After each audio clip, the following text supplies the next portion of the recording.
તો એક નાનું બાળક મા પાસે ખાવાનું માગે, મા એને ખાવાનું આપે, એ બાળક એ ખાવાના અન્નને ખાય નહીં અને બગાડ કરે, જેમ તેમ વેડફે. હવે એ મા પાસે પાછો માગે કે મમ્મી હજી મને દે, તો એ મા આપશે એને?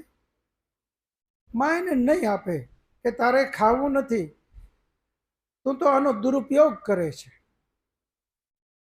આ જ વસ્તુ સ્વયં પરમાત્મા આપણી સાથે કરે છે. જે કાંઈ પરમાત્માએ બનાવ્યું એ આપણા ઉપભોગ માટે જ છે, પરંતુ શરત એટલી છે કે એ માત્ર સદુપયોગ થાય. મનુષ્ય માટે પરમાત્માનો અવાજ છે કે હે મનુષ્ય, તારા માટે મેં જે કાંઈ બનાવ્યું આનો તું સદુપયોગ કરજે, આનો ઉપભોગ કર, પરંતુ ત્યાગપૂર્વક. તેન તક્તેન ભૂંજી થા. જો મેં આપેલી વસ્તુનો તે દુરુપયોગ કર્યો